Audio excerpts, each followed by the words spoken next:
The question is how I came to Krishna consciousness. Basically, I grew up in England and I used to avoid the devotees on Oxford Street when they were chanting up and down Oxford Street. I used to avoid them. I was not interested. But somehow I got one or two books from friends. Ishopanishad and Krishna book, I read them. But I didn't know anything about ISKCON or Srila Prabhupada. Just read the books. When I was traveling in America with a friend and we decided to meet in Mexico. I took a bus to Mexico City. First I went to Mexico. I went to a place called Puerto Vallarta, and there I was staying in a motel, and the motel owner gave me a book. It was a Srimad Bhagavatam, and he said that I cannot understand this book. Somebody gave it to me. You can take it. So I took it. It was a beautiful book. I tried to read it also, but I couldn't also understand what was being, the subject matter I couldn't follow. But anyway, I kept it in my bag. And a few days later, I took a bus to Mexico City. And when we got down from the bus, one gentleman, one boy approached me and he wanted to give me a book. And it was that same book. So I told him, oh, I already have this book. And he was very happy to hear that, and he invited me to the temple. He gave me the address. He said, "You please visit us." So after a few days, I went there to see what is there. I was a bit bored. I said, "Okay, let's go and see what is this place." But when I went there and I went into the grounds, the temple, it was very nice atmosphere. I didn't know what was going on, but they were decorating the whole place with garlands of fruits and flowers, and one boy, he started talking to me, and frankly I cannot remember what he said, but I just was really appreciating and enjoying the mood of the place. And it turned out to be the Sunday feast program, and there was lots of chanting and dancing, and those flowers which I was plucking, they were throwing from the balcony in the kirtan, and it was a wonderful day. So although I didn't really understand what was going on, I asked that boy that, can I stay here? Because I liked the mood of the place so much. It felt like home, actually.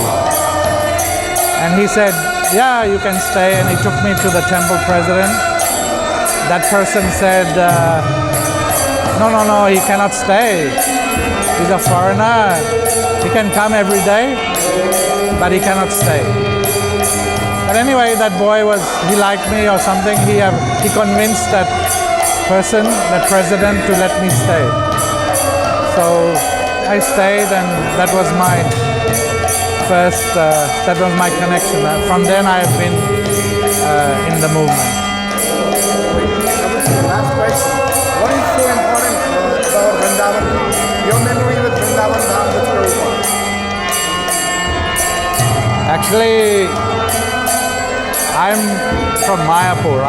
My whole spiritual life in ISKCON has been in Mayapur. Yes. Can you tell about Mayapur? Your memory with Prabhupada in Mayapur?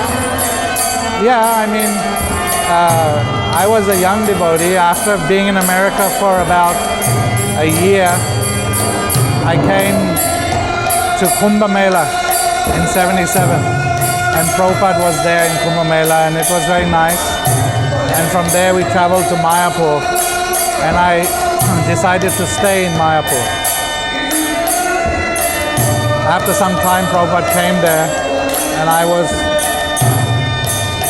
immediately they had put me in charge of the guest house, because I had been looking after guest house in New York.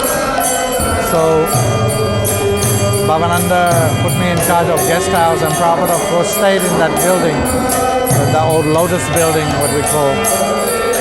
And Prabhupada's room was on the second floor, and my place was on the first floor. And so daily we were assisting his servants. Means he had his servants. Shruti Rupa was cooking for him, and I don't remember, but she tells me I was very helpful for her. Anything she needed, I used to arrange. She told me that yesterday. I didn't remember that. And we would carry Prabhupada to the roof. He was also sick in those days. I guess that was the beginning of his failing health. Every day at 4 o'clock, I would go with Bhavananda to the rose garden, and we would pick some roses for Prabhupada, and we would take them to him and offer him those roses. Mostly Bhavananda went, but once or twice I also went. He said, "Oh, you take them." I was very new, but still,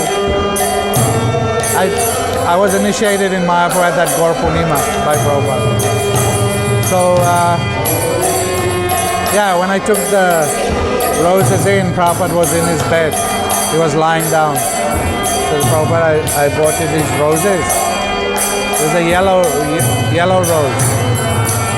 And Prabhupada said, "Oh, my favorite. That is my favorite rose."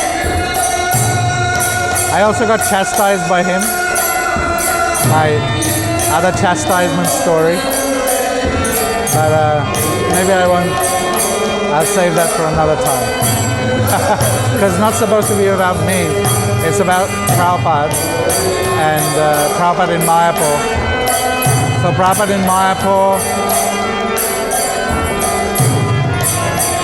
One time, Prabhupada, there was two ladies who used to cook the prasad for the devotees, Bengali ladies, his disciples, Suchi, Rani, and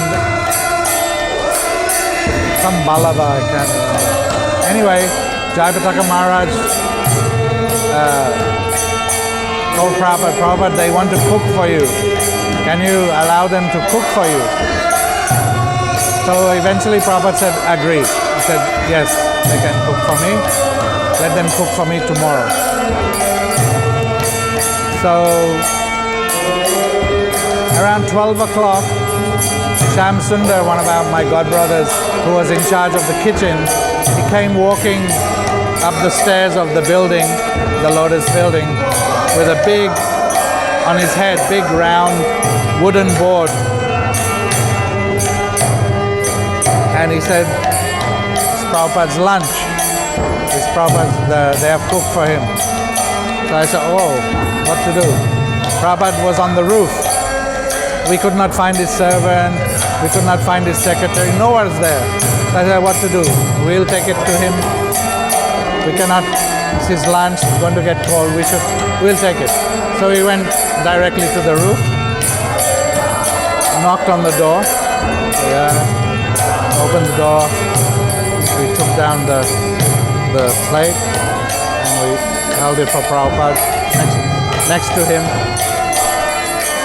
I don't know, some of the pictures you may have seen, wide-eyed, big smiling face. That was the form he showed.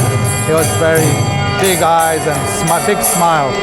Said, oh, because they made all little cups, so many preparations, Bengali sabjis and rice.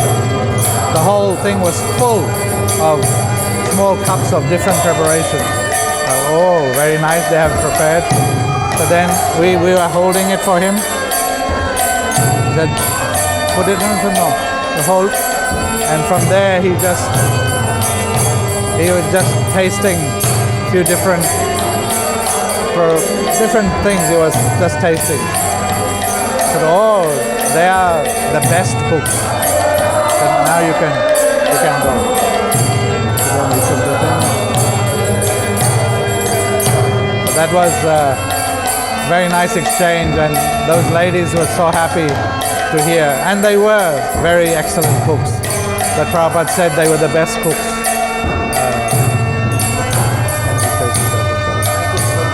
Huh? Any other pastimes? Any other pastimes? Which touched your heart? You cannot forget that. Well, you cannot ever forget being chastised by Prabhupada. Actually, in that, when he was chastising me, there was only one person in the room. That was Jayapataka Maharaj. He called him, bring that boy, me. And Bhavananda was hiding outside on the veranda, hiding. And Prabhupada was giving me, I don't know what he was saying, because I was very like that, with eyes blinking, and Prabhupada was chastising Jayapataka Maharaj also, who has put him in charge, how he has done this thing. And it wasn't Jayapataka, it was actually Bhavananda that put me there. But Jayapataka, he didn't say anything. So he just accepted, and I was like, and he said, just see, he's crazy. Because my eyes were going, he says, look, his eyes, he's crazy. So he told me that I was crazy, or he said I was crazy. Next day, he gave me the nod. That means I met him in the hallway, and immediately I gave full dandavats, and he stood, and then when I got up, and then walked on. So he never held, Prabhupada never held anything.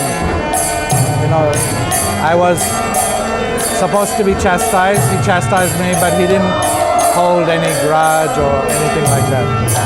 And so that's another.